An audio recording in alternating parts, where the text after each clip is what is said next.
지난번에 선물 옵션에 대해서 한번 파격적인 강의를 예고하셨던 김준송님 나오셨습니다. 안녕하세요. 안녕하세요. 대표님. 안녕하세요. 그동안 잘 지내셨고요. 네, 잘 지냈습니다. 예. 제가 그 이틀 전에 소장님 방송 그 특별 방송 저희 수요일 날 했던 거 너무 네. 멋지시고요. 거기 그 특히 소장님 그 테크니컬 어널리시스 예. 그거 저 아주 감명 깊게 봤습니다. 그때 제가 갖고 왔던 자료. 그 트레이더들이 그 네. 이제 트레이딩 할 때 네.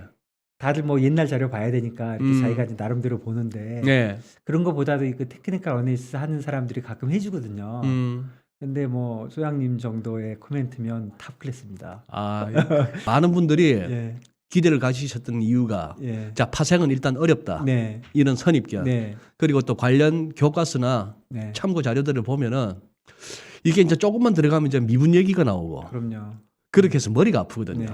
근데 그걸 갖다가 칠판 없이 이해를 시켜 주신다고 하셨습니다. 그러면 퓨처스. 선물하고 수압하고 옵션. 그래서 제 그러면 오늘 계획은 15분, 20분. 그럼 50분이잖아요. 네? 지금 저희가 이렇게 얘기하고 있으니까 시간이 예. 지났을 테니까 50분 정도에 하려고 그러고 그 종목마다 제가 최소한 하나의 질문은 아무리 바빠도 하나씩 받고요. 그리고 이제 좀 더 된 질문은 제 유튜브 채널에다가 댓글로 남겨주시면 제가 거기서 이제 답변하기로 하고 오케이. 그래도 최소한 하나의 네. 답변을 하려고 그러고요. 네. 그다음에 이제 대상이 이제 문제잖아요. 네. 대상을 제가 저 마음속으로 여기 이제 사람들을 모아놓고 하는 게 아니고 이제 이렇게 하니까 네. 이렇게 하려고요. 그 현물 주식은 거래해 본 적이 있으신 분, 그 정도까지. 그다음에 수학적인 지식은 수학 잘하시는 분은 중학교 졸업하신 정도. 수학을 못 하시는 분은 고등학교 한 1학년이나 2학년 정도. 이렇게 있어서 그 각 세션마다 끝날 때 소장님께서 네. 대신해서 질문을 해주시면 좋고 알겠습니다. 아니면 댓글을 해주셔도 네, 좋고 좋- 그렇게 하면 예. 좋을 것 같고요. 그다음에 결론부터 좀 말씀드리면 지금 말씀해 주신 대로 이 파생 상품은 그 어렵고 위험하다. 예, 그런 게 아니라는 걸 제가 좀 말씀드리고 싶고요. 네. 그 얘기를 왜 자꾸 제가 말씀드리냐면 돈을 좀 벌고 잘하는 트레이딩을 하려면 파생 상품을 거래하는 거는 선택이지만 파생 상품을 이해하는 거는 필수인 것 같아요. 네, 네. 특히 최근에 뭐 장이 뭐 이렇게 우리나라 시장 특히나 웹드동이 그리고 심하니까. 이번 주 뭐 완전히 뭐 무협지를 방불하지 않습니까? 나스닥 엄청 빠졌는데 우리는 올라. 장은 아침에는 또 올라 있고 오늘 아침에 또 반대였잖아요. 뭐 3점 몇 프로 빠졌는데 뭐 장외 시장에서는 오르고 그러니까. 뭐 시장 오르고 내리고 하니까 예. 그리고 변동성 지수 빅스 많이 보시잖아요. 요즘 얘기 많이 하잖아요. 네. 그럼 오늘 끝날 때 마지막에 되면 빅스가 정확하게 뭔지, 빅스는 어떻게 봐야 되는 건지, 네. 그러니까 그 단순하게 공포지수라고 하는데 그 말이 맞는 말인지 저는 공포지수라고 얘기하는 거에 대해서 너무 단순하게 한다고 생각하거든요. 그런 얘기까지가 이제 잘 진행이 되면 제가 오늘 잘 된 거고 거기까지 못 가면 알겠습니다. 그래서 선물부터 이제 그러시죠. 한번 해보겠습니다. 그래서 네. 제가 오늘 이렇게 생긴 요 시계 제가 집에서 많이 쓰는 건데 이게 되게 재밌어요. 네. 단순하게 이렇게 돌려놓으면 예. 여기 이제 시간이 내려갑니다. 그럼 제가 50분에 딱 맞춰놓고 오늘은 제가 시계를 좀 봐가면서 여기까지 선물, 수압, 옵션 이렇게 한번 해보겠습니다. 선물 다음에 옵션을 먼저 하시죠. 수압이 선물하고 거의 같거든요. 그래서 수압 오케이. 먼저 하겠습니다. 좋습니다. 예. 그래서 선물부터 해보겠습니다. 제가 그냥 좌우지간 이거는 제가 보기에 역사상 월가에서도 뭐 여의도 한국에서도 첫 시도 같습니다. 50분 안에 선물 수압 옵션을 갖다가 이해시켜 드리겠다. 예, 제가 그 소장님 보고 소장님이 뭐 훨씬 더 위에 계시지만 그냥 그 아까 그 말씀드린 사람이라고 생각하고 제가 친구처럼 말씀드리겠습니다. 네. 우선 선물부터 말씀드리는데요. 선물은 그냥 현물에 대비되는 말인데 현물 거래라고 하면 오늘 거래하고 오늘 뭔가 물건을 주고 받는 거죠. 그렇죠. 선물은 오늘 거래하고 미래 인도를 하는 겁니다. 네. 1년 후에. 그렇지만 가격은 오늘 정해야 되는 거죠. 네. 그러면 선물 가격은 미래 가격이니까 그냥 예측을 해서 이렇게 정하면 안 되는 거고 오늘 이제 가격을 확정해야 되기 때문에 오늘 정해야 되는 거거든요. 네. 그러면 그 가격을 정하는 게 이제 선물 프라이싱인데 예. 그거는 그냥 단순한 생각 하나만 하시면 됩니다. 제가 이제 팔아야 되는데 1년 후에 가격은 알 수가 없으니까 지금 사서 1년 동안 갖고 있다 주겠다. 이 생각만 하시면 됩니다. 너무 쉬운 거죠. 그러면 이제 상품이 하나 있으면 뭐든 간에 상품을 오늘 사고 오늘 사가지고 들고 있어야 되니까 이자가 나가지 않습니까? 그러니까 예. 선물은 무조건 이자율만큼 비쌉니다. 뭐 원화이자율이 2%니까 2%라면 오늘이 100원이면 1년 후 값은 102원인 102 거죠. 원. 너무 쉬운 거예요. 그런데 상품은 어떤 거 상품은 이제 내가 가지고 있어야 되잖아요. 예. 그게 보관 비용이 있는 게 있어요. 예. 갖고 있었더니 보관 비용이 1%가 든다. 어허. 그러면 더 더해야죠. 2%에다 1%를 더하고. 근데 또 상품 중에는 가지고 있으면 제가 말이 상품이지 이게 다양한 금융 상품이기 때문에 가지고 있으면 나한테 이득이 되는 것들도 있어요. 예를 들면 채권 같은 거. 이제 이자가 액면을 나오니까. 저한테 주니까. 그러니까 그런 거는 이제 아까 그 나간 이자율에서 거꾸로 빼줘야죠. 빼주고. 근데 이자율보다 만일에 이게 더 크면 선물 가격이 더 밑에 있는 거죠. 이제 그런 식으로 되는 거군요. 자, 예를 들어 볼게요. 금의 선물. 금 선물. 금 선물은 자, 금을 샀으니까 이자율만큼 당연히 더 비싸야죠. 이거 금의 보관 비용은 거의 안 들은다고 치면 그냥 금의 선물 가격은 이자율 차이입니다. 이자율 차이? 예, 그러니까 오늘 100원이라면 1년 후는 뭐 이자율이 2%란 102원. 네. 원유를 한번 볼까요? 원유. 네. 원유는 2% 위에 있는데 원유를 갖고 있으면 보관 비용이 많이 들지 않습니까? 그렇죠. 브렌트유는 뭐 그 배에다가 싸놓고 텍사스유는 창고에다 넣는데 뭐 굉장히 비쌉니다. 예를 들어서 5%쯤 한다면 금의 선물 가격은 107원이 되는 거죠. 아까 이자에다가 보관 비용이 많이 들고. 그래서 여러분들 그 금을 뭐 이제 금에다가 투자한다, 원유에다 투자한다, 원유 가격이 오를 것 같다 이렇게 얘기를 할 때 네. 아, 원유 가격이 오르기만 하면 내가 돈을 벌겠구나 이렇게 생각하는데 네. 실제로 7% 이상 올라야 버는 겁니다. 네, 그래서 그런 걸 항상 조심하셔야 되고요. 그래서 원유에 관련된 디리버티브를 보면 손님들이 원유를 사는 거에 베팅하는 건 거의 없어요. 다 파는 거에만 있지. 왜냐면 사는 거는 7%보다 더 올라야 되거든요. 그러니까 파는 거에 베팅하면 뭔가 좋아 보이죠. 7% 항상 여유가 있으니까.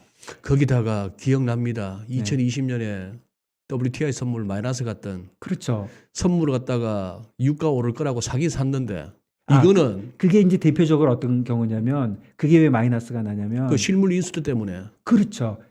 보관이 비용이 너무너무 비싸진 거죠. 이게 너무 많이 올라가는 거죠. 뭐 그런 반대거나. 네. 그래서 항상 선물은 앞으로 예측하고 아무 관계 없이 그런 보관 비용하고 관계가 있는 거거든요. 네, 그러니까 그렇죠. 그런 걸 항상 조심하셔야 되고.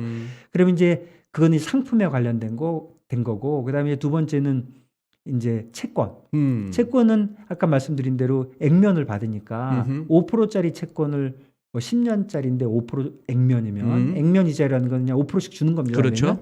그러면 1년을 들고 있으면 제가 채권을 샀기 때문에 나간 1년짜리 이자율은 2%, 네. 액면은 5%라고 하면 예. 이제 선물은 100원이 현물이라면 97원이 되는 거죠. 그러니까 그 채권 선물이 항상 거의 마이너스에서 거래되거든요. 네. 그걸 보고 아, 채권이 앞으로 다 빠질 거라고 생각하는구나. 그런 거 아니에요. 그건 아니죠. 네, 그냥 이론가가 밑에 있는 거고요. 그다음에 주식 같은 경우는 똑같아요. 주식이 들어오면 나가면은 이제 아까 이자가 있고 주식을 갖고 있으면은 아무 일도 안 생기죠. 배당이 없으면. 배당이 없으면. 그러니까 연말이 끼지 않으면 주식 선물도 그냥 단순하게 이자율만 있는 겁니다. 그러니까 예를 들어서 6개월짜리 주식 선물이면은 그냥 1년에 2%니까 6개월에 1%니까 101원인 거죠. 근데 만일에 연말이 끼어 있으면 연말에는 배당을 이제 받지 않습니까? 배당이 뭐 2%면 그리고 한 달짜리 선물이면 배당은 2% 다 들어오고 한 달짜리는 2%에 한 달이니까 0.1%밖에 안 되잖아요. 네. 그러니까 굉장히 낮은 거죠. 뭐 98이나 뭐 이렇게 되는 거죠. 그래서 연말 낄 때 여러분들 선물 가격 보면 밑에서 거래되잖아요. 그러면 아, 연말에 내년 되면 빠질 것 같네. 그런 거 아닙니다. 이건 단순하게 그런 배당 때문에 그런 거고요. 마지막으로 외환 얘기를 들어보면 외환은 예를 들어서 달러를 상품이라고 생각하고 그러니까 선물을 할 때는 이 사는 건 항상 상품이라고 생각하시면 돼요. 네. 그리고 파는 건 돈이고 그러면 달러 원 선물을 생각해 보면 달러를 내가 사는 거잖아요. 상품이. 그러면 나간 거는 원화 이자율이니까 또 2%가 들었는데 달러를 갖고 있으면 달러에서 이자가 내가 생길 거잖아요.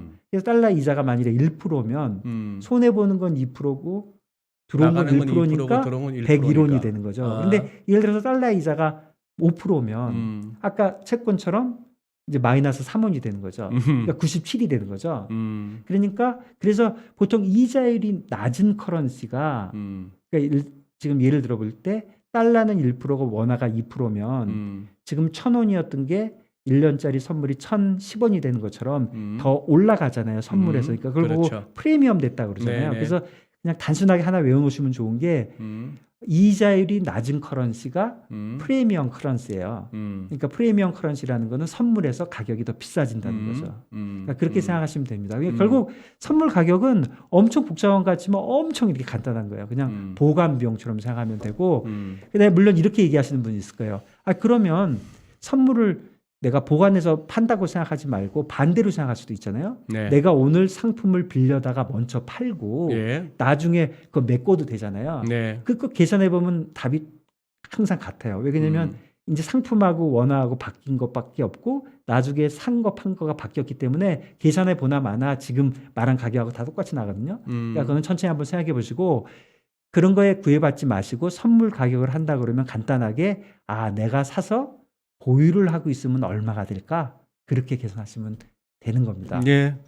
이거 그래 이제 굉장히 빨리 끝났는데요. 빨리 끝났습니다. 거기서 이제 제가 이제 네, 하나 대표님의 그 말씀에 조금 이제 그거 하자면은 핵심은 뭐냐 하면은 지금 말씀하신 거의 핵심은 현물 가격이 주가 지수가 되었건 금리가 되었건 환율이 되었건 뭐 유가 같은 원자재 가격이 되었건 간에 지금 현물 시장에서 거래되는 가격이 있고 1개월 후가 됐건 3개월 후가 됐건 1년 후가 됐건 그때 가서는 얼마일까를 갖다가 정하는 게 막연하게 정해지는 게 아니라 현물 가격에 금리 차, 보관 비용 등등의 조건들을 감안하면은 요거는 아주 이론적으로 그리고 또 계산상 딱 선물 가격은 구해지게 되어 있다. 그렇죠. 그 얘기고. 정답입니다. 예. 네. 그 구해지는 과정은 그동안에 뭐 이자를 내가 더 받고 네가 더 받고 네. 그 기간 동안에 그런 식으로 따져서 감안해 주면 된다.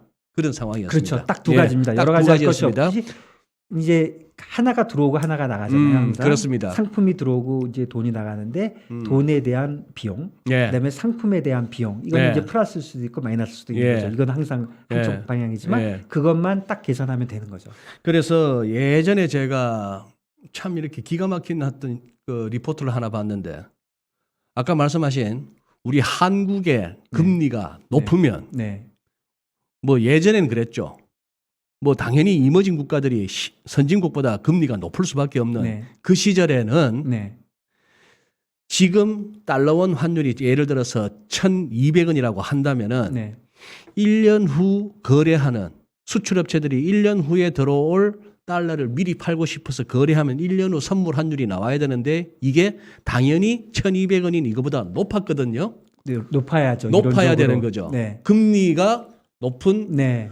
원화를 아까 말씀드렸잖아요. 내가 달러를 그렇죠. 내가 너한테 주고 그렇죠. 당장 그 1,200원에 해당하는 원화를 받아서 네. 1년 동안 있었어 봐. 너보다도 너는 내한테 받은 달러 갖고 한 네. 2% 네. 나는 그런데 한 4% 굴릴 수 있는데 그거 못 굴렸잖아. 네. 그러니 1년 후에 그거 그렇죠. 보상해줘 하다 보면 당연히 1,200원보다 높은 가격이 돼야 된다 이거죠. 그렇죠. 그런 가격으로 생각하면 선물 가격의 이론적인 선물 가격의 형성은 딱딱 어디서나 다 나오게 돼 있습니다. 그렇죠. 그죠? 그렇죠. 그러다 보니 그걸 가지고 뭐라 했나 하면은 현물 가격보다 당연히 선물 가격이 높았던 그 시절에 보고 선물 가격을 봤을 때는 환율이 상승하게 되어 있습니다. 이런 리포트가 나오는 그렇죠, 거예요. 그렇죠. 이거는 말도 아닌 얘기였어요. 그렇죠. 그렇죠. 맞습니다. 지금 현재 1,200원이고 1년 후 선물 환율이 1,220원이라고 해서 그것이 1년 후에는 1,220원이 될 것입니다라는 전망이나 예상이 관계가 없다는 없는 그 거죠. 말씀이었어요. 딱 맞는 얘기입니다. 그게 맞는 말씀이었고 예, 그렇죠. 그렇죠. 그러다 보니 현물 가격이 어쨌거나 훌렁 내리든지 오르면 쟤도 당연히 따라서 내리고 올라요. 그렇죠. 당연히 그런 거죠. 왜냐면 그게 변하지 않는 변하니까. 예, 예. 그래서 현물 빠지면 선물 가격도 그거보다 같이 빠지고 오르고 하는데 지금 문제는 예. 우리 주가 지수가 있고 아까 말씀하신 금리차, 보관비용, 배당 이런 것들이 감안돼서 이론적인 선물 가격이 나오는데 네. 이걸 갖고 외국인들이 후려치고 뜯어땡기니 현물이 움직여서 선물이 따라가는 게 아니고 선물을 후려치거나 선물을 잡아당겨서 얘가 쫓아가는 게 그렇죠. 지금 우리 시장을 그렇죠. 망친다기보다는 우리 개인 투자자들 갖다가 후려먹는 가장 기본적인 맞습니다. 이유입니다. 그래서 그런 현상을 보고 이제 웩더 독이라고 웩더도 하거든요. 꼬리가 그러니까 몸통을 흔든다. 개 꼬리가 이제 그걸 흔드는 건데 네. 어느 나라든 현물 시장보다 선물 시장이 더 사이즈가 큽니다. 네. 그러니까 그런 현상에 대해서 좀 자연스러운 것이다. 이렇게 생각할 수는 있는데 지금 말씀하신 대로 우리나라 같은 경우에는 과다한 물량이 들어오면서 그런 게 이제 있기는 한 거죠. 그런데 대표님 보시기에 네.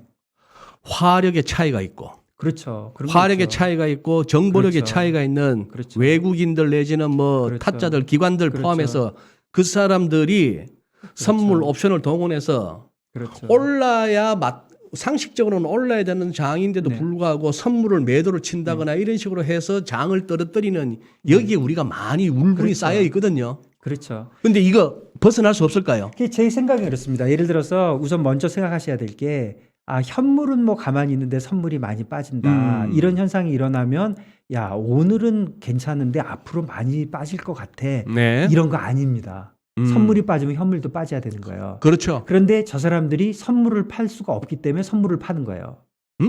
그러니까 현물을 팔 수 팔 수가 없기 때문에 현물을 팔 수 없어서 선물을 파는 거예요. 그렇게 아. 이해하셔야지. 오늘은 가격이 여기인데 선물이 내려가는 걸로 봐서는 오늘은 괜찮겠지만 앞으로 빠지는 거구나. 이렇게 생각하실 필요는 없다는 거죠. 예, 그런 이해를 해야 되고 그다음에 조금 벗어난 얘기지만 거기에 대한 제 생각은 저희 네. 나라 시장이 선진화돼야 됩니다. 우리나라 시장이? 예. 코리아 디스카운트라는 게 뭡니까? PBR이 1도 안 되는 이유가 뭡니까? 엊그저께 우리 차 소장님도 말씀하셨지만 네. 이런 물적 분할 진짜 말도 안 되는 말도 안 거예요. 되는 이런 거죠. 거 하고 무슨 내부자 거래 뭐 횡령에 진짜 해도 너무하는 거 아닙니까? 네. 그러니까 이런 거에서 좀 벗어나야 이런 디스카운트가 없어지고 여기서 오늘 드리고 싶은 중요한 얘기는 그겁니다. 현물과 선물은 그렇게 엮여 있는 것이지 이게 뭐 미래 예측하거나 아무 관계가 없는 것이다. 그걸 제가 첫 번째로 이제 말씀드리겠습니다. 좋습니다. 뭐 선물 다른 질문이 하나 있으십니까? 아니면은 선물 네, 관련해서 여기 또 이제 오늘 채팅방에 또 선물 관련한 그걸 하시든지 아까 대표님 지금 그거 하시는 거기다가 남겨달라고 말씀하시잖아요. 예. 다시 한 번만 유튜브 주소를 그 제목은 디리버티브. 진짜 지난번에 딜링맨이고요. 길고 어려웠다. 예, 김준송 파생 상품 치면 나올 것 같습니다. 김준송 파생 상품. 예, 유튜브에서 그렇게 예, 검색하셔서 예. 거기다가 예, 남겨주시면, 개인적으로 예. 질문 같은 거를 예. 의문점을 남겨주시면 그러면 질문이 지금 당장 하시기 어려우면 제가 한 가지 여기서 조금 더 고급으로 가서 선물에 네. 대해서 한 가지만 말씀드릴게요. 한 2, 3분 남았으니까. 네. 이게 선물 가격이 이론가대로 되지 않습니까? 네. 그거는 이제 이자율과 보관 비용이라고 했는데 이렇게 되기 위해서는 아주 중요한 과정이 있습니다. 그 돈을 마음대로 빌려주고도 해야 되지만 상품을 빌리거나 빌려줄 수가 있어야 되거든요.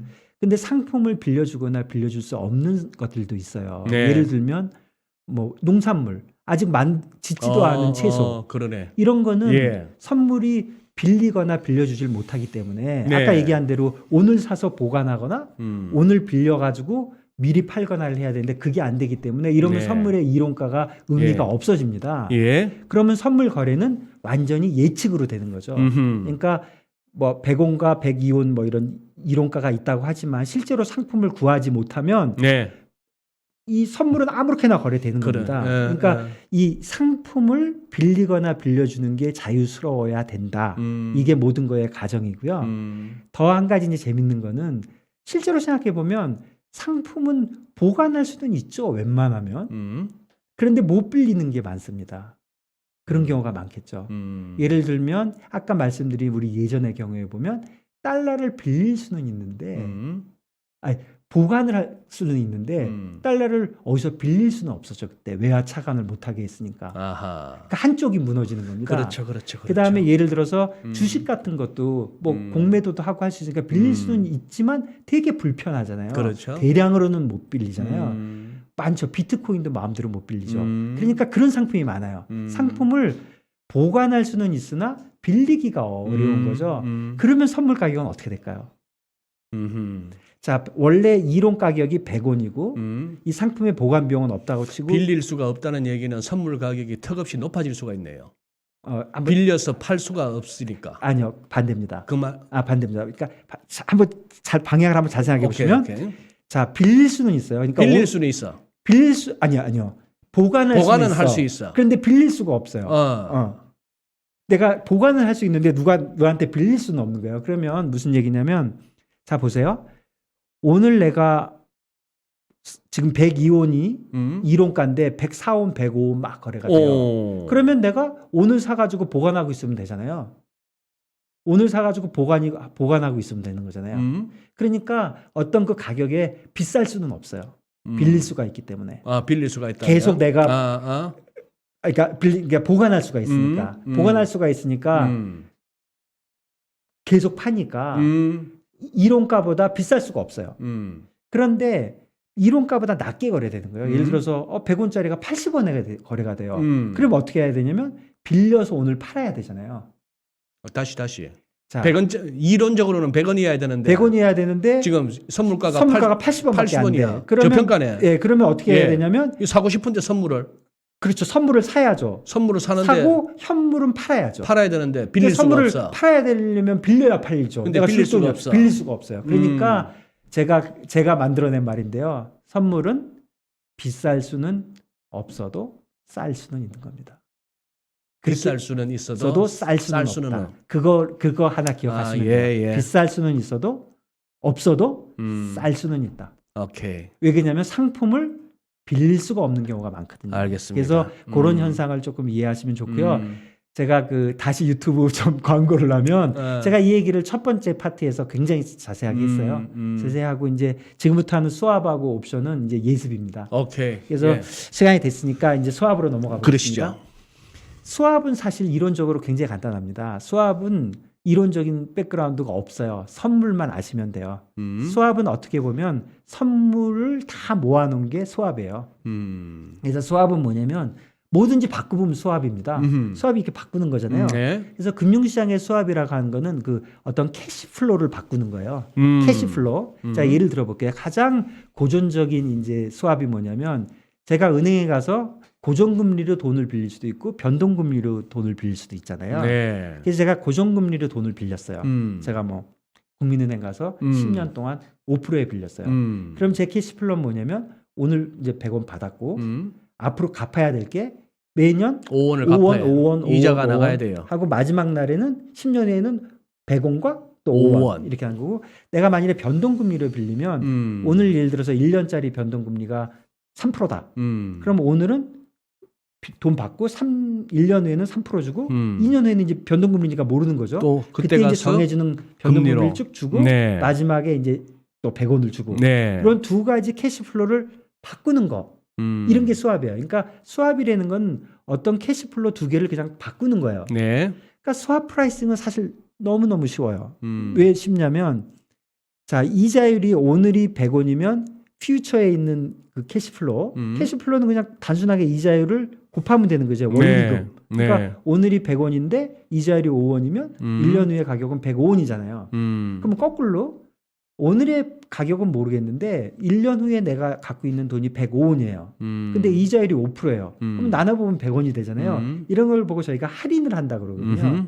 그러면 수압 프라이싱은 어떻게 하는 거냐면 캐시플로우가 두 개가 있잖아요. 하나는 내가 바꿨으니까 하나는 내가 받고 하나는 내가 주니까 그 캐시플로우를 전부 다 써봅니다. 그럼 아까는 5원, 5원, 5원, 5원, 5원, 105원. 이거는 3원, 뭐 얼마, 100원 이렇게 돼 있으면 이걸 갖다가 전부 현가로 오늘 날짜로 전부 이렇게 하나씩 땡겨요.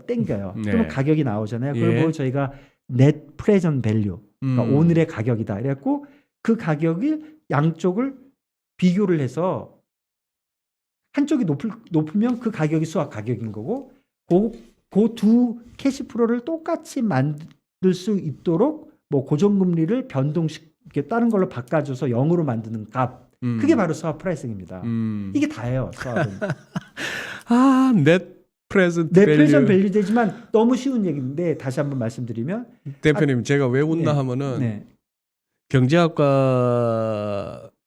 경제학도들은 학부 때부터 해서 뭐 석사 박사 할 것 없이 가다 보면 맨날 디맨드 서플라이입니다. 네. 수요 공급 네. 곡선부터 시작해서 네. 뭐 수시로 네. 하는데 이 재무 관리는 네.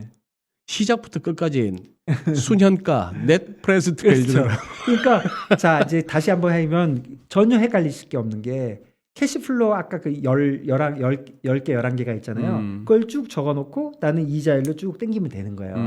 그런데 여기서 한 가지 문제가 있어요. 네. 아까 캐시플로우를 땡기려고 했는데 변동금리가 되니까 그러니까 2년 후에 그 가격이 아까는 5원이었는데 고정매족은 얼마인지를 모르잖아요. 모르는 게 되죠. 그게 이제 아까 좀 전에 첫 번째 했던 선물 가격하고 똑같습니다. 이번에는 이제 이자율의 선물이에요. 네. 그걸 보고 저희가 FRA, Forward Rate Agreement라고 들어보셨죠? 이런 네. 겁니다. 간단하게. 네. 오늘 1년짜리 이자율이 1%고 2년짜리 이자율이 2%예요. 그러면 1년 후에 1년짜리 이자율은 몇 프로일까요? 1년 후에 1년짜리 1년짜리 이자율은 예. 1%가 채 안 되겠는데. 넘어야죠. 많이 넘어야죠. 왜냐하면 오늘 내가 2년짜리를 2%에다 예금을 하면 2년짜리를 2% 예금하면 2원 받잖아요. 그러니까 4원 받는 거죠. 그렇죠. 그 연율이니까 그러니까 2원, 4원. 4원 받는데 제가 1년짜리를 지금 하면 1원만 받죠. 1원 받는데 그러니까 두 번째에는 3원을 받아야겠죠? 그래야 4원이 맞네. 그렇죠. 물론 정확하게 계산해 보면 조금 이자의 이자가 좀 있지만 그러니까 너무너무 쉬운 거예요. 자, 오늘 내가 아까 얘기한 현가 프레젠트 밸류가 100원이고 그 퓨처 밸류 첫 번째 거는 101원이죠. 두 번째 거는 104원이죠. 그러면 1년 후에 1년짜리 금리는 104원을 101원으로 나눠보면 되죠. 그럼 약 3원이죠. 3%잖아요. 약 3%. 그래서 3%인 거예요. 그래서 1년 후에 1년짜리 금리 그걸 forward FRA라고 하는데 네. 그러니까 1년 후에 1년짜리 금리인데 그게 바로 선물이잖아요. 예? 그러니까 3%인 거예요. 자, 이렇게 해결을 하면 아까 그 변동금리 쭉 있던 거를 이제 다 확정할 수가 있죠. 그걸 다 확정해 놓고 쫙 당기면 이제 되는 겁니다. 그래서 이렇게 얘기합니다. 자, 제가 이런 식으로 해서 1년짜리에서 2년짜리 FRA, 2년짜리에서 3년짜리 FRA 이걸 다 할 수 있겠죠. 네. 끝까지 다 할 수 있겠죠. 그렇네요. 그러면 그거를 한꺼번에 지금 우리 둘이 그 계약을 다 맺었어요. FRA 10개를. 그럼 다 다르겠죠. 1년에서 2년짜리는 뭐 3%, 그 다음에 건 3.5%, 뭐 4%, 5%쭉 있는데 이걸 우리 둘이 한꺼번에 다 했잖아요. 네. 그러면 내년에는 3%, 그 다음에 건 4%, 4.5% 이러니까 야, 그 가격을 하나로 만들자. 그럴 수 있잖아요. 그게 수합 가격이죠. 그래서 FRA의 합이 IRS다. IRS는 인터레스트 레이트 수합인데 이렇게 얘기하는가 이겁니다. 그 이유가. 그러니까 결국은 제가 처음에 말씀드린 대로 수합은 프라이싱이 어려운 게 이론적으로 아무것도 없어요. 그냥 원리금만 알면 돼요. 선물의 개념을 알고 있으면은 아까 그 FRA 개념이 있으니까 이제 그렇게 해서 프라이싱 하는 겁니다. 이게 답니다. 수합도. 아이, 네. 대표님 저는 인정입니다. 네. 지금 옛날 한참 그 머리 끌고 가면서 공부하던 그 시절이 생각나는데 네. 지금 FRA를 갖다가 설명하시고 나서 이게 수합 프라이싱으로 네. 연결하시는 거는 저는 잘 못 들었어요. 아, 그랬어요. 딱 오네요. 네, 네. 알겠습니다. 그래서 선물의 합이 수합일 네, 뿐이지. 네. 그러니까 수합엔 특별한 뭐 아이디어가 없습니다. 근데 한 가지 더 말씀드리면 수합이 금융시장에서 수합이라는 얘기를 들으시면 굉장히 플렉시블하게 생각하셔야 됩니다. 고정금리와 변동금리를 바꿀 거야 이렇게 생각하지 마시고 뭐든지 바꿀 수 있습니다. 뭐든지 캐시플로우를 뭐든지 바꾸는데 그 캐시플로우를 다 현가로 땡겨서 만일에 차이가 나면 그 차익만 주고받으면 되는 겁니다. 아니면 현가를 똑같이 맞추는 안의 가격을 바꾸든지 이게 꼭 통화가 달라도 됩니다. 하나는 달러고 하나는 원화예요. 그러면 달러는 달러 이자율로 쫙 땡기고 원화는 원화 이자율로 땡긴 다음에 오늘 환율로 딱 바꿔버리면 됩니다. 그러면 이제 인트레스트 레이트 수합에서 커런시 수합 커런시 수합도 되고 뭐든지 할 수 있어요. 그런데 이제 수합은 이제 얘기하기 좋아하는 사람들이 라이어빌리티 수합과 어셋 수합으로 나눠요. 그러니까 라이어빌리티 수합은 조금 전처럼 내가 뭐 돈을 빌릴 때의 캐시플로우 같은 거고 어셋 수합은 뭐 이런 거예요. 제가 이제 펀드고 이제 소장님이 IB예요.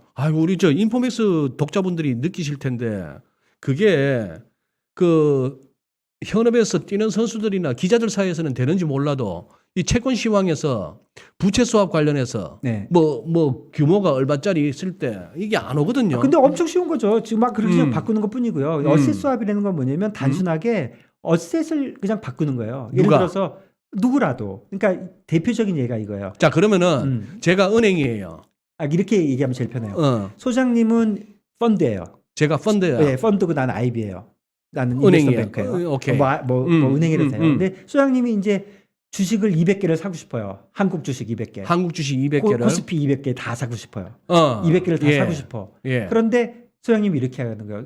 야, 나한테 와서 야, 그 코스피 200개 종목을 네가 좀 대신 사. 네가 대신 사? 나보고 대신 사. 그리고 거기서 나오는 모든 캐시플로우를 날 다 줘. 그렇게 얘기하는 거예요. 그러니까 그러면 배당도 주고 앞으로 가격이 100원이었던 게 200원이 되면 그 차익도 주고 나한테 다 줘. 그러면 소장님은 저한테 뭐를 주시면 공평할까요? 글쎄. 제 펀딩 코스트를 주면 되죠. 내가 돈을 주고 사야 되니까. 그러니까 그냥 라이보를 주면 되는 거예요. 제가 은행이니까 라이보를 주면 되는 거예요. 물론 라이보 플러스 얼마를 주겠죠. 그러면 소장님은 이걸 왜 하시냐면 어차피 나는 코스피를 살 건데 코스피 뭐 전체를 살 건데 네. 직접 살려니까 귀찮잖아요. 예. 200개나 사야 돼. 예. 뭐 보험도 해야 돼. 어디다 맡겨야 돼. 그러니까 내가 사주면 너무 좋잖아요. 예. 그러니까 그냥 나한테 네가 그럼 대신 사줘. 나는 이 펀딩 코스트를 줄게 하고 나한테 하는 거고 나는 왜 하냐면요. 그냥 받아서 내 펀딩 코스트에 사주면 되는 거예요. 나는. 그런데 그렇게만 하고 나면 조금 좋은 점이 있어요. 어떤 점이 있냐면 소장님은 그 가격 움직인 거에만 관심이 있는데 주식은 내가 갖고 있잖아요. 그러니까 주식을 빌려줄 수도 있죠. 뭐 주식 대여도 해줄 수 있고 리포도 해줄 수 있죠. 그 다음에 의결권도 팔 수 있어요. 그 다음에 세 번째는 내가 운이 되게 좋으면 코스피 팔겠다는 사람이 한 명 있으면 나 아무것도 안 해도 돼요. 거꾸로 하겠다는 사람이 있을 수도 있잖아요. 난 코스피 파는 걸로 해줘. 어셋 스왑을. 해주면 아무것도 안 해도 되잖아요. 그래서 IB들을 하기 되게 좋아해요. 그러니까 실제로 가격은 나의 펀딩 코스트보다 조금 낮게 거래가 돼요. 내가 그런 좋은 점이 있으니까. 그러니까 소장님 입장에서는 야, 내가 사면은 코스트가 이만큼이 드는데 제가 사면 더 싼 거예요. 그래서 이제 시작하는 거거든요. 그러니까 어셋 스왑 프라이싱도 아까 라이빌리티처럼 전부 현가로 땡겨서 할 수도 있어요. 그것도 굉장히 쉬운데 그렇게 생각하실 필요 없고 어셋 스왑을 한다면 항상 이렇게 생각하시면 돼요. 어떤 놈이 대신 사주는구나. 그러면 그 사람의 펀딩 코스트를 내가 주면 되겠군. 이렇게 스왑 프라이싱 하시면 되는 거예요. 그러니까 결국 스왑 프라이싱은 제일 쉬운 거예요. 선물만 이해하고 있으면 그냥 캐시플로우를 주고 받는 것이다. 예. 여기까지입니다. 오케이. 그러면은 네. 질문 하나 하고 가도 될까요? 그럼요. 예. 우리 뭐 지금 채팅방에서도 그렇고 우리 이제 대부분의 우리 개인 투자들이 제일 궁금해하는 것이 어느 날 웬일로 코스피 시장에서 기관들이 뭐 한 5천억을 샀네, 또 어떨 때는 뭐 한 1조 가까이도 샀네 싶어서 기관이 웬일 싶어서 지수선물 쪽으로 가보면은 그만큼 또 지수선물은 팔고 있거든요. 네. 자, 소위 말해서 이 기관들 네. 증권 선물, 정권 쪽 이런 쪽에서 현선물 네. 차익 거래 어떤 식으로 하는 걸 갖다가 현선물 차익 거래는 아까 말씀드린 대로 주식을 마음대로 빌릴 수만 있으면 아까 우리 처음 얘기했던 네. 이론가를 생각해 보면 주식을 마음대로 빌리고 빌려줄 수만 있다면 이 현선물 가격이 어떻게 움직일 방법이 없는 거예요. 아까 말씀하신 대로 뭐 엄청난 외국인이 무슨 난리를 쳐봐야 소용이 없어요. 왜 그러냐면 그런 걸 맞춰주는 마음대로 빌릴 수만 있으면 이게 다 움직이니까. 네. 그런데 현실은 주식도 보관은 쉽죠. 사가지고 보관하기 쉽지만 빌리는 데는 어려움이 있는 거거든요. 그러니까 그 빌리는 데 어려움이 있는 거, 그 자체를 가지고 조금씩 남기는 거죠. 그 약간의 순간적인 아비트리지. 그렇죠. 그런데 조금이니까 별거 아니라고 생각하시면 안 되는 게 금액이 엄청나게 하면 되는 거니까. 그리고 그거는 지금 말씀드린 어셋 스왑하고 관계가 있어요. 우리나라 펀드들은 되게 직접 사잖아요. 네. 해외에 있는 펀드들은 거의 직접 안 사요. 사주세요. 그래서 그걸 델타 원 스왑이라고 하거든요. 어려운 말 하나도 아니에요. 델타 원이라는 거는 그냥 가격하고 똑같이 움직이는 거. 델타 베가 뭐 이럴 때 델타예요. 그 1이라는 건 똑같다는 뜻인 거거든요. 그러니까 내가 대신 사달라는 거예요. 그러니까 어느 날 펀드가 엄청난 금액을 샀다 그러는데 실제로 보니까 펀드는 아무것도 움직인 게 없어요. 실제로 어떻게 한 거냐면 어셋 스왑 한 거예요. 뭐 메릴 린치, 모건 스탠리하고 모건 스탠리가 왕창 샀죠. 근데 모건 스탠리가 사도 되지만 안 사고 선물을 사도 되고 또 다른 사람하고 반대로 수합을 해도 되죠. 그러니까 그런 양이 저번에 말씀하신 대로 그 기관들의 수합 물량, 옵션 물량, 아까 선물 물량 이런 게 전체적으로 돌아가니까 기관이 오늘 뭐 굉장히 현물에서 많이 사고 선물에서 팔았다 그러면 나름대로 뭐 엮여 있는 게 있겠죠. 그래서 저는 항상 조금 다를 수 있는데 현물하고 기관이 현물을 많이 사고 선물을 팔면 실제로도 약간 올라요. 왜냐면 워낙 큰 손이 현물을 막 사니까. 네. 그렇긴 하지만 실제로 그 사람이 네트로 얼마를 샀는지를 봐야 되는 거죠. 오늘 외국인이 현물을 1조를 샀어요. 근데 선물에서 2조를 팔았다고 하면 그 사람은 판 거죠. 왜냐면 내일 가면 반대로 해야 되거든요. 영원히 선물을 팔 수는 없잖아요. 영원히 수합을 한쪽으로 할 수는 없는 거거든요. 그러니까 전체적인 장을 볼 때 수합 시장에 대한 이해가 조금 있으시면 우리나라 코스피는 수합이 별로 없어요. 우리나라 어셋 수합이 별로 없으니까. 근데 뭐 나스닥 뭐 S&P는 수합 시장이 뭐 엄청나거든요. 네. 그러니까 그쪽 시장을 이해할 때 야, 이게 수합들을 하는구나 하는 생각을 하고 보시면 사실 개인들은 수합을 못해요. 네. 누가 저하고 수합입니까? 맞아요. 그래서 아까 제가 말씀드린 대로 수합을 트레이딩을 하기 위해서 지금 수합 얘기를 하는 게 아니라 시장을 이해하기 위해서 하는 거죠.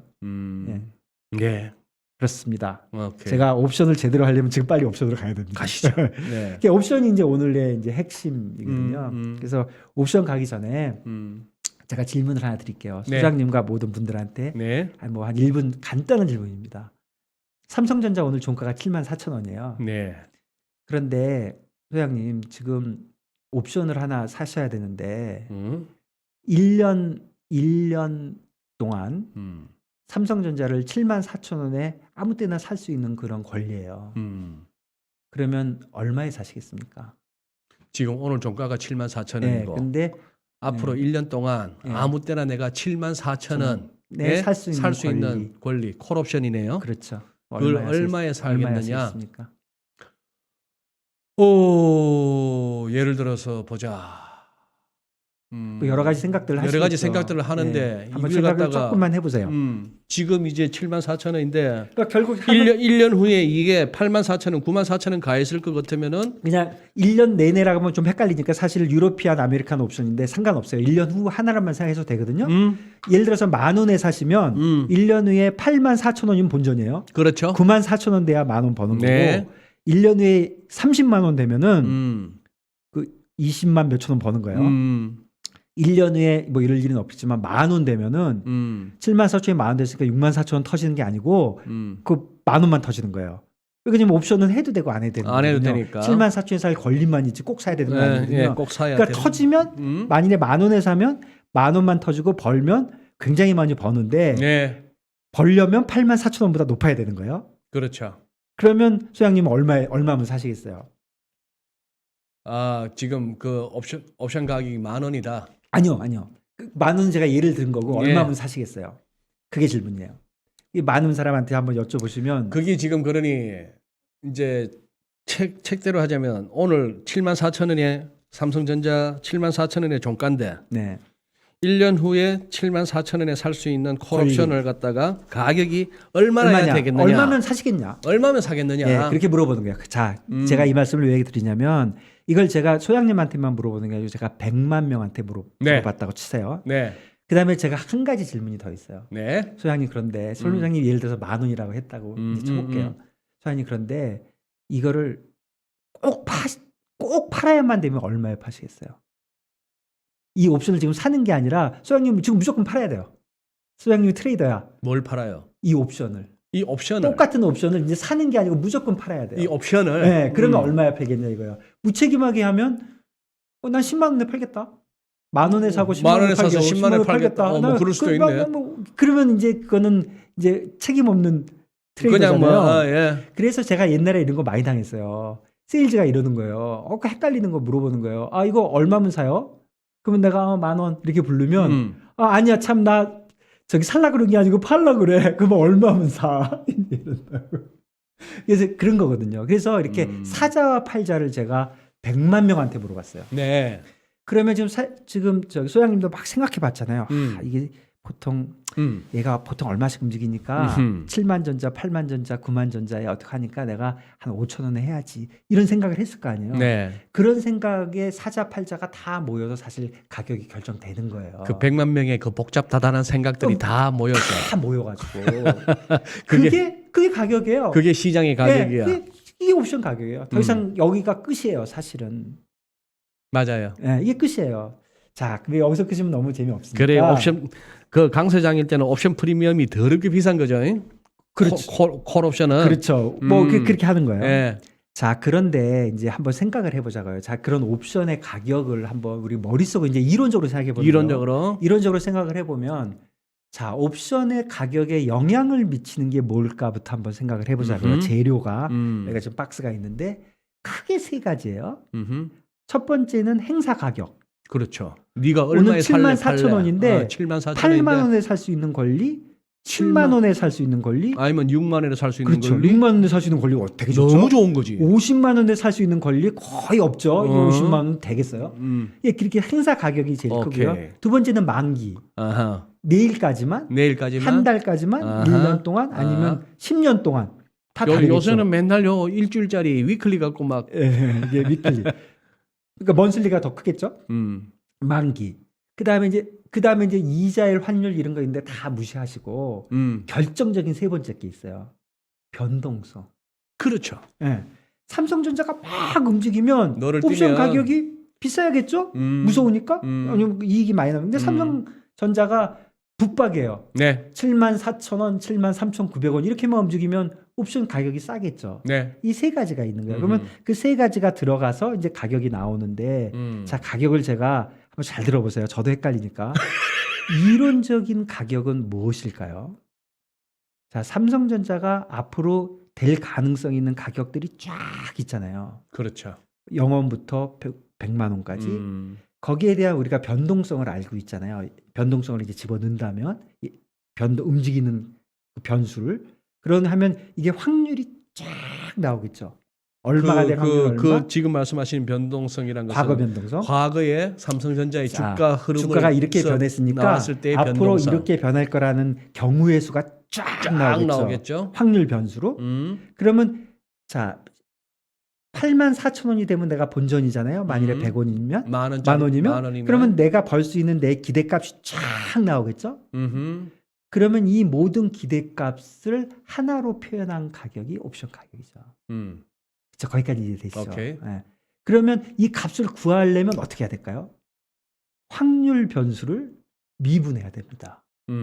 그냥 미분도 어려운데 확률 변수를 미분하는 거예요. 여기서부터는 이제 우리 저 수일까지만 했던 문과들은 이제 포기. 자, 그래서 제가 굉장히 듣기 좋은 말씀을 해드릴게요. 제가 대학원 때 제가 이런 딜러를 해보겠다 하면서 욕심을 가지고 브렉앤숄즈 모델 뭐 이런 게 있어요. 브렉앤숄즈 모델이에요. 모델이 있으면 여기에 이제 세 가지 변수가 들어갔고 가격이 나오잖아요. 그래서 이런 확률 변수를 미분하는 수학이요. 제가 알기로는 스토캐스틱 캘큘러스는 거예요.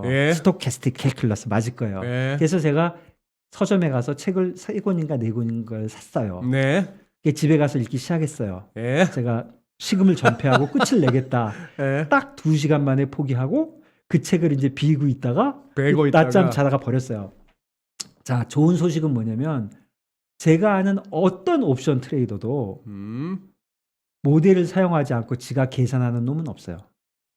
제가 아는 굉장히 똑똑한 친구가 있는데 그 친구가 엑셀 시트를 이용해서 굉장히 간단한 옵션을 1시간 정도에 구하더라고요. 가격을. 엑셀 시트가 없이 계산기로 하면 너 얼마나 걸려? 그랬더니 얘가 한 10시간 정도 걸린다 그랬어요. 계산기 더하기 빼기 나누기 곱하기밖에 없어요. 그러니까 엑셀로 하면 1시간? 이걸로 하면 이거야. 근데 요즘에 앱이 있잖아요. 앱에다 넣으면 바로 나오죠. 0.1초 만에. 그리고 이런 앱도 이제 엄청 싸요. 그러니까 이런 모델이 이제 있는 거잖아요. 그러니까 모델에 세 가지 변수를 넣어주면 답이 찍 나오는 거예요. 그러니까 뭐 오늘의 요리 같지만 제가 스왑 프라이싱 한다 그러고 무책임한 소리를 하는 게 아니라 저만 모르는 거 아니고요. 저 몰라도 트레이딩 헤드 하는데 아무 문제 없었어요. 한국에서. 대부분의 옵션 트레이더도 이 안의 과정을 몰라요. 네. 알 필요도 없고. 네. 그렇지만 이제 그 과정만 아는 거죠. 그런데 이제 여기까지인데 여기서 진짜 중요한 말이 이제부터예요. 오늘 모든 방송의 하이라이트입니다. 자, 아까 들어가는 게 아까 진짜 중요한 질문을 하셨는데 자, 이제 행사 가격, 만기, 변동성 세 가지가 오케이. 찍 들어가요. 그럼 여기 모델이 있어요. 블랙 앤 숄즈 딱 써 있는 거. 이게 찍 나와가지고 이제 옵션 가격이 나오는데 옵션 가격은 이미 알고 있잖아요. 네. 내가 아까 물어봤잖아요, 소장님한테. 네. 수요와 공급에 의해서 이미 이건 결정돼 있어요. 결정돼 있어요. 요거 세 가지 중에 요거 두 개는 결정돼 있어요. 맞아요. 만기하고 그러면 얘가 이제 자, 얘를 알아요. 행사 가격하고 만기는 정해져 그렇죠. 있어. 그런데 하나, 둘, 세 개를 아니까 이제 얘가 거꾸로 역산할 수 있겠죠? 결국 변동성이 문제네요. 그렇죠. 그러면 요거는 변동성이 아까 는 변동성은 뭐예요? 역사적인 거잖아요. 역사적인 현재까지 변동성. 해온 거. 역사적인 거는 오늘 시장하고 관계가 있을 없어. 수도 있지만 없는 거죠. 거의 없어요. 네, 없는 거죠. 그러니까 요게 시장 사람들이 생각하는 변동성이에요. 네. 그걸 보고 저희가 내재 변동성이라 그래요. 무슨 네. 말이냐면 옵션 안에 내재되어 있는 변동성이다. 영어는 implied volatility예요. implied volatility. 그럼 implied volatility가 구할 수 있겠죠. 왜냐면 요거 두 개 알고 옵션 가격이 먼저 나와요. 먼저 실제로. 시장에서 어쨌거나 먼저 옵션 나와요. 가격이 형성돼서 무조건 먼저 나와요. 나와 그러면 있으니. 이게 이제 implied volatility가 되는데 네. 그러면 이제 제가 설명드리고 싶은 첫 번째 implied volatility 내재 변동성을 갖다가 어디다가 쓰느냐. 옵션 트레이더들은 내재 변동성만 거래를 해요. 서로. 변동성만 거래할 수 있어요. 옵션을 몇 개 엮어서 되게 쉬워요. 제가 나중에 설명드릴게요. 그러니까 그거를 써요. 그래서 왜 그거를 사고 파냐면 옵션은 굉장히 다양하잖아요. 삼성전자야 뭐 만기도 다르고 모두 다르고 다 다르지만 변동성은 비슷하거든요. 그러니까 변동성을 내가 사야 내가 옵션 프라이싱을 할 수 있어요. 아까 모델에 넣어야 되는데 두 개라는데 세 번째 게 없는 거예요. 그거만 변수야. 요거를 나머지는 내가 상수고. 없는데 네. 이걸 과거 걸 넣을 수는 없으니까 지금 시장 걸 넣어야 되니까 네. 역산한 걸 집어넣는 거예요. 그래서 이 내재 변동성을 뭐라고 얘기하냐면 레지듀얼이다. 그러니까 남는 거다. 남는 거다. 이렇게 얘기하는 사람들이 있어요. 100% 맞는 말. 100% 맞는 말. 1, 2, 3 된 다음에 남는 거꾸로 거. 되는 거예요. 남는 거꾸로 거예요. 역산해서 남는 그래서 거. 그 내재 변동성을 해서 이제 트레이더들은 그런 용도로 사용을 하고 일반인들은 어떻게 하냐면 투자가들은 이 변동성 자체를 트레이딩할 수 있어요. 네. 그게 뭡니까? 빅스예요. 빅스. 빅스가 내재 변동성이거든요. 그게 뭐냐면 빅스가 그 시카고 CBIE가 뭡니까? 시카고 보드 오브 익스체인지인가? 거기서 거래되는 옵션이 많이 있잖아요. 예. 그 옵션을 전부 한 달짜리로 환산을 해요. 그러니까 이제 옵션이 매일매일 변하니까 어떤 거 뭐 14일 남았고 어떤 건 30일 남은 걸 다 합산을 해서 한 달짜리로 만들어서 한 달짜리 내재 변동성이에요. 우리나라에도 변동성 지수가 있어요. 네. V 코스피. 그것도 내재 변동성이에요. 그러니까 내재 변동성을 가지고 내재 변동성으로 선물을 하죠. 네. 뭐, 돈 내고 돈 먹게 하는 거예요. 그냥 내재 변동성 1 변하면 승수 우리나라는 25만 원이에요. 25가 26 되면 25만 원 받는 거예요.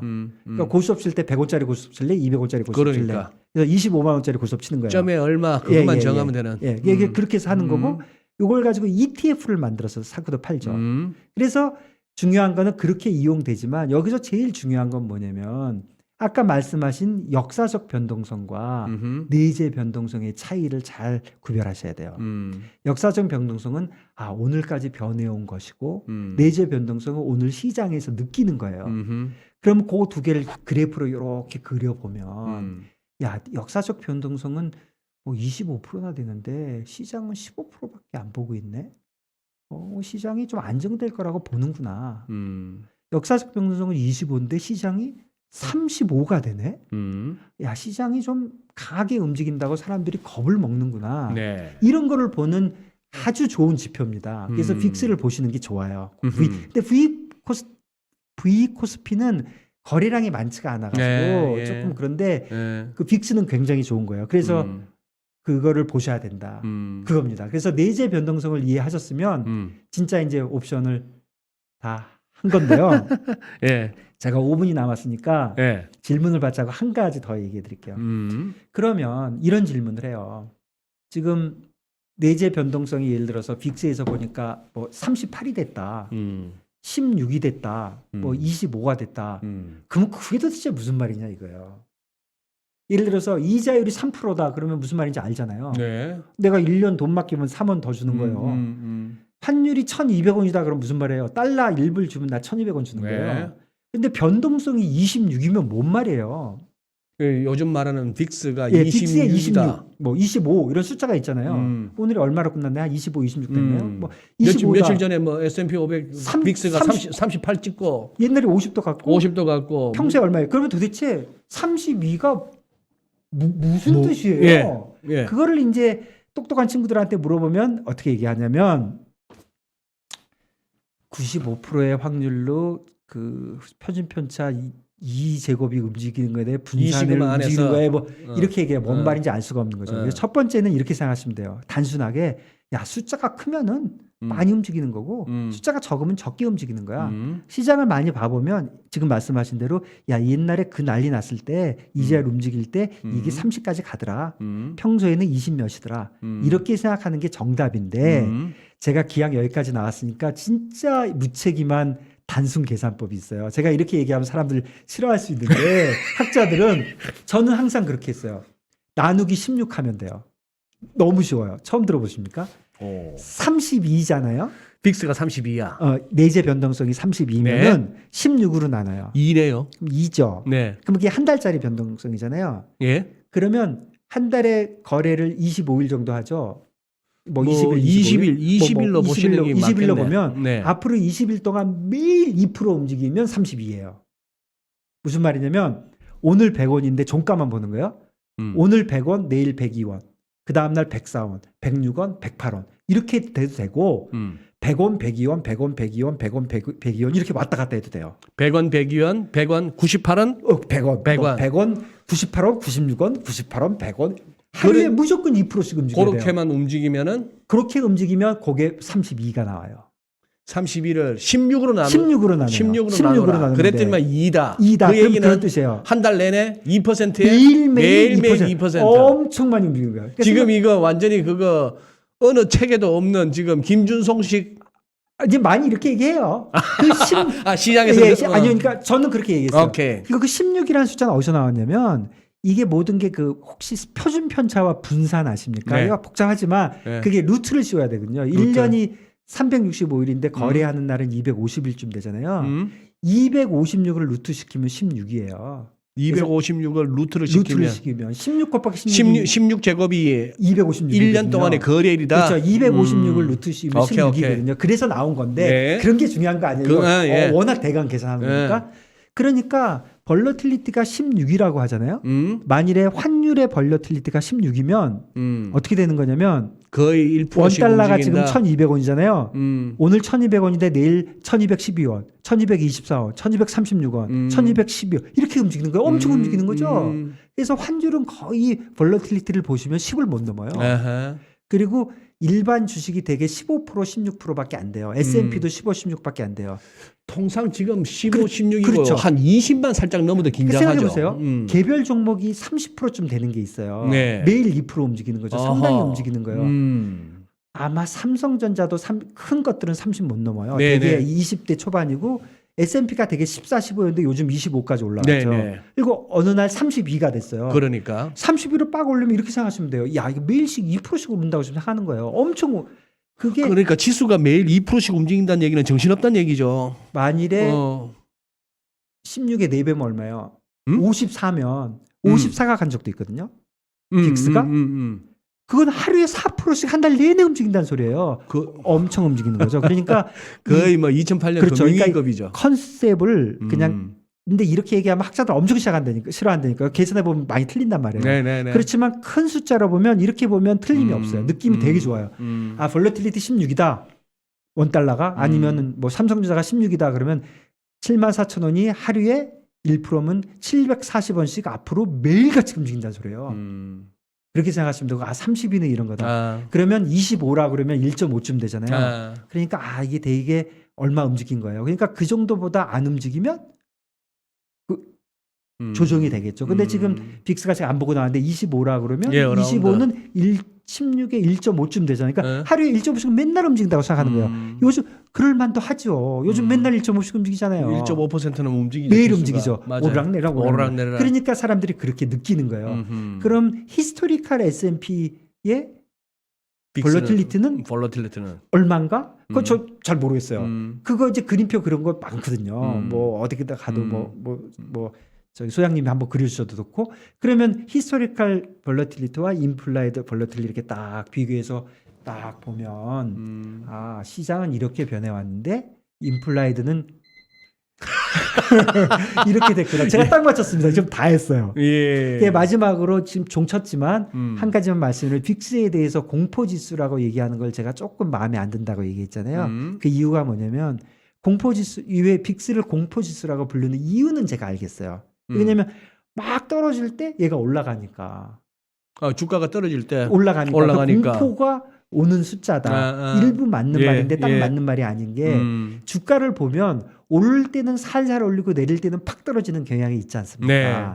그러니까 사람들이 그걸 다 알고 있어요. 그러니까 주가가 팍 올라도요. 2%씩 매일 올라도 히스토리컬 볼러틸리티는 팍 올라가지만 임플라이드 볼러틸리티는 잘 안 올라가요. 네, 사람들이 네. 아는 거예요. 아, 올라는 가는데 하루에 2%씩 연달아서 20일은 못 올라. 그러니까 볼러틸리티는 16이 맞아. 이렇게 하는 건데 내려가기 시작하면 야, 이 빠질 때는 5%도 빠져. 그러니까 나는 한 달 내내 5%씩 빠지는 건 모르겠지만 내일 아침에 5% 빠질지도 몰라. 네. 그러니까 나는 옵션 5% 계산해야 되겠어. 예. 그러다 보니까 내려갈 때 이 임플라이드 볼러틸리티는 그러니까 오르고 내리고가 똑같잖아요. 그럼 역사적 변동성은 숫자가 똑같아요.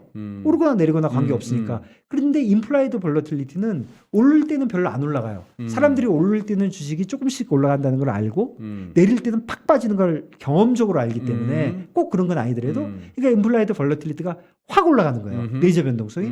그러니까 그걸 보고 공포지수다라고 얘기하는데 맞는 말이기도 하지만 지금 제 말씀을 다 들어보신 분이면 아, 꼭 그런 건 아니네. 그러면 올라갈 때는 그 공포 아니야? 그러니까 그런 거죠. 네. 그러니까 제가 결론을 낼 수는 없지만 지금 이제 오늘 얘기를 혹시 다 따라오셨다면 이제 그 볼러티리티 그 숫자, 그다음에 빅스의 의미 이런 게 조금 좋아졌기를 제가 기대합니다. 제가 시간 다 됐으니까 그만하겠습니다. 예.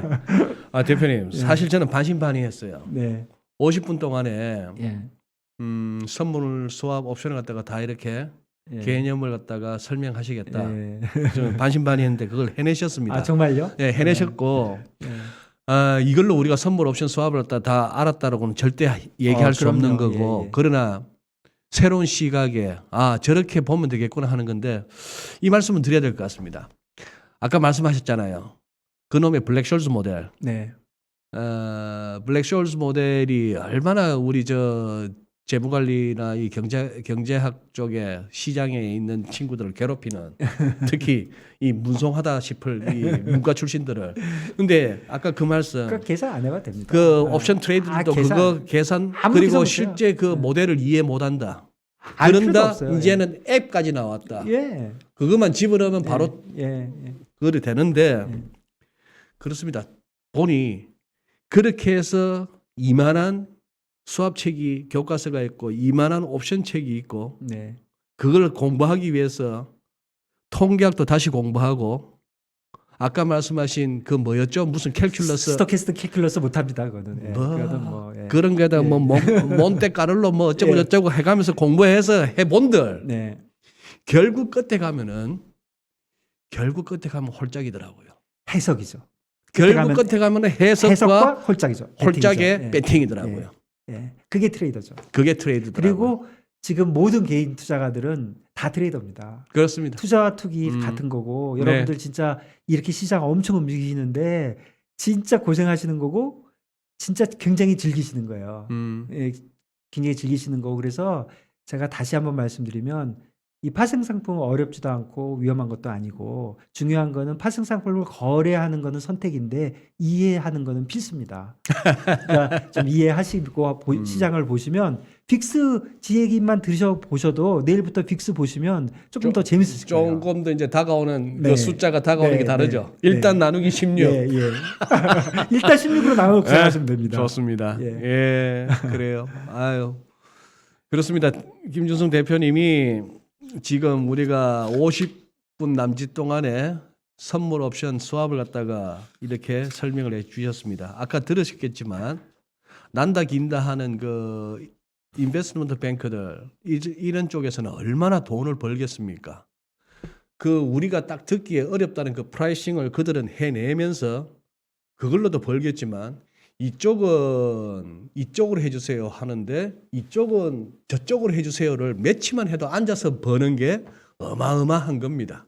그게 우리가 어닝 시즌 때마다 볼 수 있는 IB들의 그 어마무시한 매출과 또 이익의 상당 부분을 차지하는 그런 쪽인데 그렇게 해서 그들은 또 이쪽 할 것 없이 이쪽과 저쪽이라고 할 수 있던 쪽에 그냥 하는 것보다는 싸게 뭔가를 해낼 수 있는 효용을 제공하는 대신에 그들은 큰 수익을 내고 있는 거고 그러나 아마 핵심은 다 이해했다고 치고 그 프라이싱 메커니즘을 다 이해했다 하더라도 궁극적으로 가서는 시장에 가서는 위냐 아래냐에 대한 판단과 전망에 근거한 결국 배팅이고 그렇죠.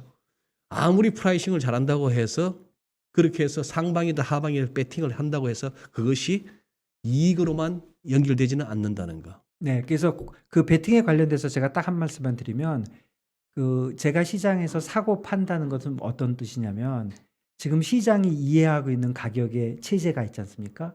예를 들어서 현물은 100원, 선물은 102원, 뭐 옵션은 가격은 얼마 이런 모든 게 있는데 그게 이제 앞으로 시장이 어떻게 변할 거라는 것까지 다 예측이 들어지지 않습니까? 네.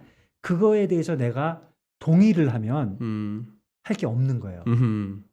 거기에 대해서 내가 동의하지 않는 거예요. 그렇죠. 예를 들어서 인플레이션은 5%가 될 것이고 내년에는 뭐 이자를 5번 올릴 것이라고 얘기하는데 난 그거 동의하지 않아. 예. 난 3번만 올릴 것 같아. 나는 7번을 올릴 것 같아.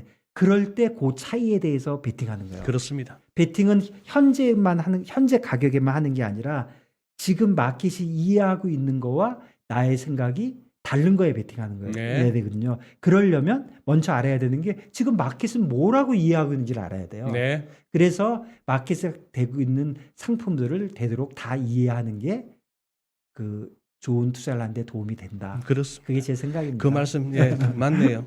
그러니 왜 주식하십니까? 라고 했을 때 돈 벌려고요인데 네. 그래서 어느 종목이든 샀든지 아니 자 샀다. 그 말씀은 뭐냐 하면은 돈 벌려고요라는 가장 기본적인 동기에 더하여 지금 말씀하신 그 수많은 시장 참여자들의 판단 끝에 형성되어 있는 지금 시장 가격에 대해서 여러분들이 동의가 안 되기 때문입니다. 그렇죠. 이게 맞습니다. 싸다 싶어서 사는 거고 맞습니다. 예, 바로 이게 그겁니다. 비싸다 싶어서 예, 예. 공매도를 치든지 예, 예, 예. 선물 매도를 하든지 네, 네. 풋옵션을 잡든지 네, 네. 즉 그 숱한 대중들이 만들어 놓은 이 현실에 대해서 여러분들은 동의가 안 되기 때문에 지금 시장에서 매매를 하시는 겁니다. 그렇죠. 네. 네. 대표님. 네.